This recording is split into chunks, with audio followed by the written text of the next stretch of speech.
Hello, bachcho. Let's read out the question. So, question says, figure shows a part of an electric circuit. The potential at points A, B, and C are 30 volt, 12 volt, and 2 volt respectively. The current through the 20 ohm resistor will be. So, यहाँ पर simply आप diagram में देख सकते हैं points दे रखे हैं A, B and C. So हमें फाइंड क्या करना है current through the 20 ohm resistor, यानी कि ये जो अपर ब्रांच है इसमें से फ्लो होने वाला करंट का मान क्या होगा वो यहाँ पर हमें निकालना है।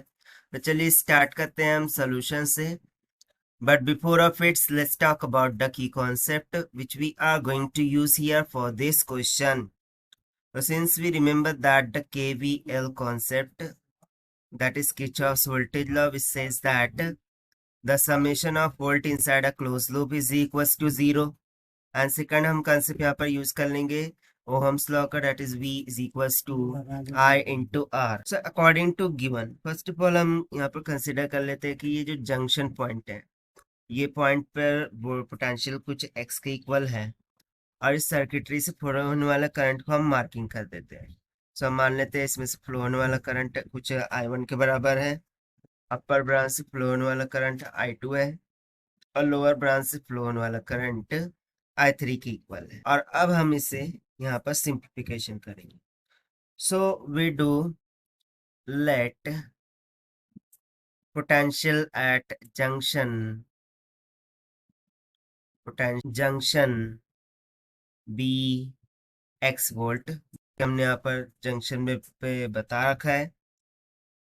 So by using the nodal analysis we can say that कि इसके अक्रॉस में यदि देखिए यहाँ पर x है, तो यहाँ A पॉइंट पर 30 वोल्ट हो रहा होगा as per given. B point पर हमें दे रखा है 12 वोल्ट का पोटेंशियल है और C पॉइंट पर कितने का पोटेंशियल है 2 वोल्ट।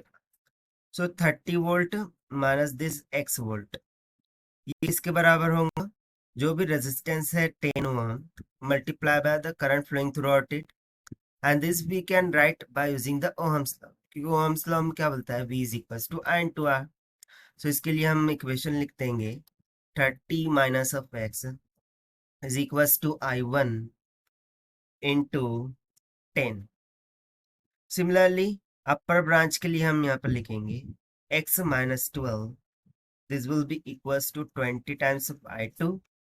सिमिलरली लोअर ब्रांच के लिए लिख देंगे x minus of 2 is equals to 30 times of I3। अब यदि मैं यहाँ पर किरचॉफ्स करंट लॉ का यूज करूँ, तो हम यहाँ पर एक और कंसेप्ट का ऐड करेंगे, that is KCL, Kirchhoff's current law. The summation of current at a junction is equals to 0.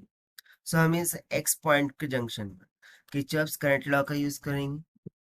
So we will say by KCL at point x, जो करंट I1 है, this will be equals to I2 plus I3 हो जाएगा।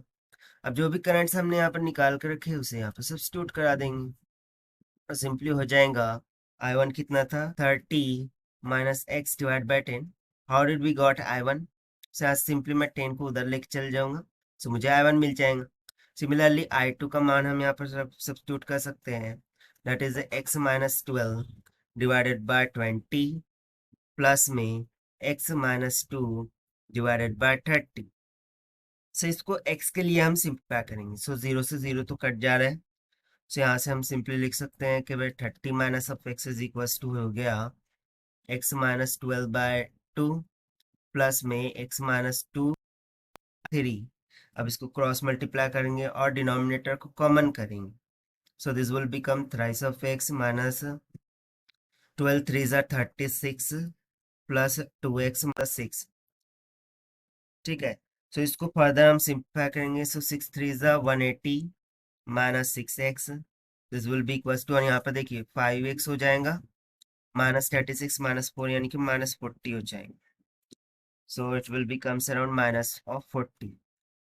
यदि मैं इसको further simplify करूँ, so minus 6 और 5 उधर जाके माइनस हो जाए, सो यानी कि 5 plus 6 11x, this will be equals to 220। से यहाँ से हमारे पास x का मान कितना निकल के आ गया 20 वोल्ट के इक्वल। बट हमसे पूछा क्या गया था, to find out the current flowing through out the branch. So किस ब्रांच से फ्लो होने वाला करंट हमसे पूछा गया है, the current flowing through out the 20 ohm resistor यानी कि I2। सो यहाँ से हम सिंपली I2 निकाल सकते हैं, that will be equals to, so I2 के लिए हमने फॉर्मूला लिख रखा था x minus of 12 divided by 30, sorry 20। So अब यहाँ पे वैल्यूज को सब्स्टिट्यूट करेंगे। सो x कितना है 20 minus 12 divided by 20। So 20 minus 12 will be 8 by 20 यानी कि 0.4।